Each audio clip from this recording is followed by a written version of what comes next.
Hey everybody, this is Dave Ramsey. It is good to see you guys again today. And we are, this is our fourth time recording this video. So, yeah, it was kind of weird just trying to travel and do it and try to figure out how to do the iPhone, and the iPhone didn't like that. So, here we are talking to you guys again. I am in mid trip. I am moving uh, from Heavener, Oklahoma, all the way back over to California, and we're making a pullover stop in Parker, Arizona. So yeah, that's me. I'm on my travels. Last week I shot this from my brother-in-law's house. So really good. Let's talk a little about today's reading. When I was looking it over, we did chapters 8, 9, and 16. Chapter 8 dealt with musicality, and music. Chapter 9 dealt with spectacle, and chapter 16 worked with the floor plan, putting things together, the ground plan, so to speak. Just going to talk a little bit about each one, just give you a big takeaway that I had on each one, just so that I can just share a little bit. Let's talk about music. One thing I really liked about the music is I always knew that there was sound effects that we did, and I always knew that we picked out music in advance and for the beginning and the end, and that we had bands and so on and so forth.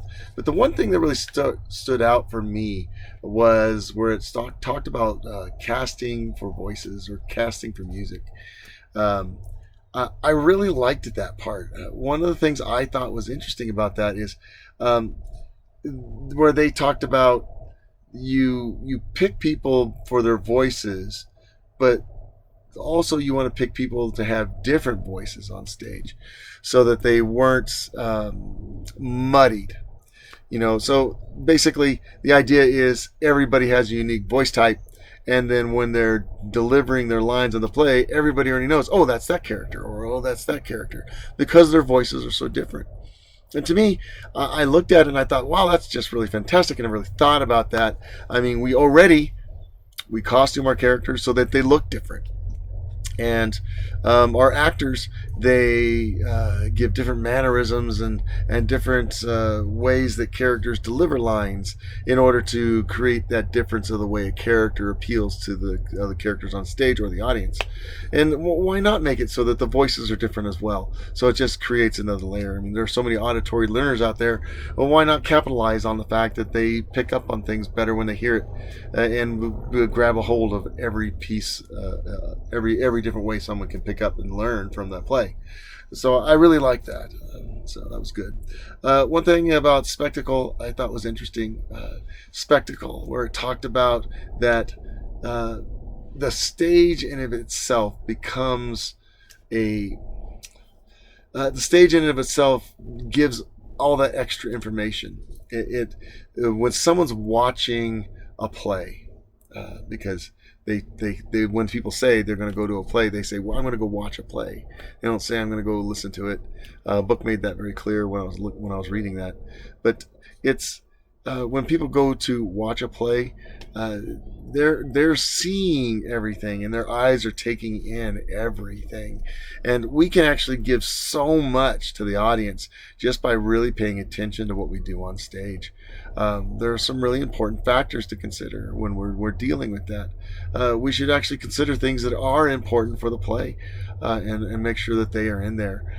One time I was doing a long-term sub for a theater class, and they were doing And Then There Were None, and they decided to totally not put the clock.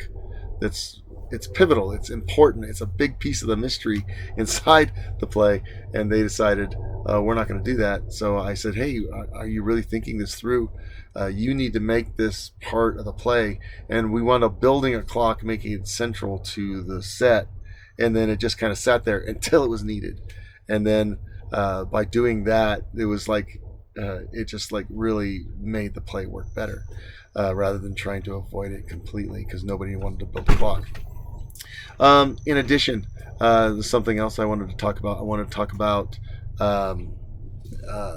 what were we talking about? We were talking about ground plan. Ground plan, so important. I mean, as a director, I'm always trying to find ways to make my ground plan creative. I like people popping out of unexpected places when they do entrances, because I like to keep the audience guessing. But I also like to try to make a minimal change in the way things are built and developed on stage. I don't want to do multiple resets like we did Wizard of Oz. It has a 206-minute runtime, and I surely did not want to add time to my play by just adding in a bunch of scene changes. So what I did instead is I built a 16-foot disc, which was really cool, and I divided that into 3 sections that worked in a V formation, and so I had 3 preset stages on that disc, and I made the dividers or the backdrops on each of those sections. I made them look like pages in a book. So all that they had to do was I had the Winkies do the yo ho heave ho, and they pulled the disc around to the next page. And that also created an atmosphere and gave that storybook feel. It gave more for the Winkies to do. All those things just really kind of came together. And that was laying out the ground plan. And as a director, we're always trying to find ways to be creative with that. So it's not just the same old thing that everybody's always seen. So anyway, I'm already in the 6 minutes. It's great talking to you guys again, and I will catch you guys next week, and I'll catch you on the flip side. Bye.